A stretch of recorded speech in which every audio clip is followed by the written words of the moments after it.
Welcome to Morbid Basement. This story isn't about ghosts or anything supernatural. It's about something far more unsettling, because it's all too real and personal. A few years ago, I went to visit my grandma. She's a wonderful old lady, living by herself in this old house just outside of town. Grandma's fiercely independent and rarely has visitors, so I was surprised when she mentioned she'd made a new friend. Now, I know my grandma. She's friendly but keeps to herself. I thought maybe she's joined some book club or something, but no. She says it's a chap who comes to visit her regularly. When I asked who it was, she told me it was the gas man. Now, the gas man is supposed to come once a year to check the meter, but Grandma said he'd been coming by every week, sometimes twice.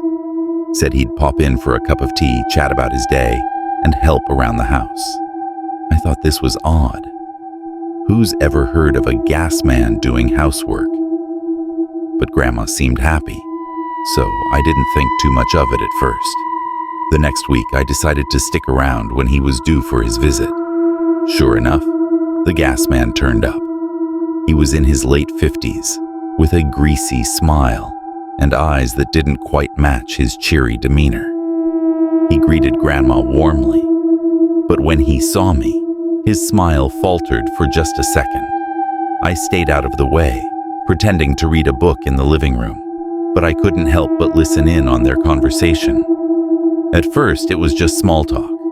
Then he started asking questions that made my skin crawl. Questions about whether Grandma had family nearby, if anyone else visited her often. She answered innocently, but there was something about his tone that set off alarm bells. Later that evening, I talked to Grandma about it. She brushed it off, saying he was just being friendly, but I wasn't convinced. I decided to do a little digging. I called the gas company to ask about their routine checks. They confirmed what I already knew. Their employees are only supposed to visit once a year, and they certainly don't do housework. The next time he visited, I made sure to be there again. This time, I watched him more closely. He seemed too comfortable, too familiar with the house. I noticed him lingering in the hall, glancing at framed photos on the wall, touching things that had no business being touched. He'd even brought Grandma some groceries, insisting she didn't need to pay him back. After he left, I checked the groceries. Everything looked normal, but there was a small, unmarked bottle of pills at the bottom of one of the bags. I asked Grandma about them, and she said he'd given them to her, saying they were vitamins to help with her energy levels. She hadn't taken any yet. Thank goodness. That's when I knew we had a real problem. This guy wasn't just overly friendly. He was grooming her, trying to gain her trust and control her. I contacted the police and reported everything. They told me to keep an eye on him and not confront him directly. The following week, he showed up again. This time, I didn't hide in the living room. I confronted him directly, asking why he was there so often and what his real intentions were.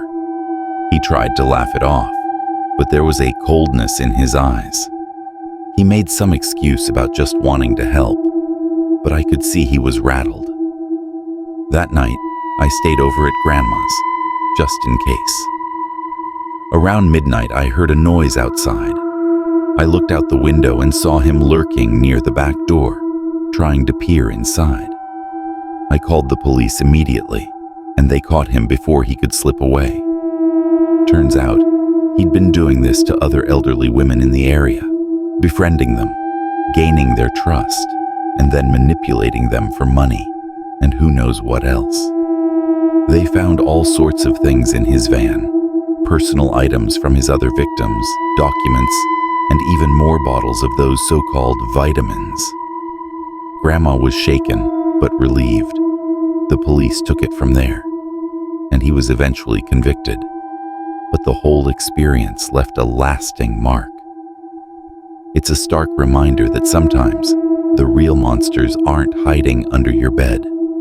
They're the ones who come knocking at your door, wearing a friendly smile. So be careful who you trust and always look out for your loved ones, because sometimes the scariest things are the ones that seem the most harmless. Thanks for diving into the terrifying unknown with Morbid Basement. For more eerie and chilling stories, make sure to follow us if you dare.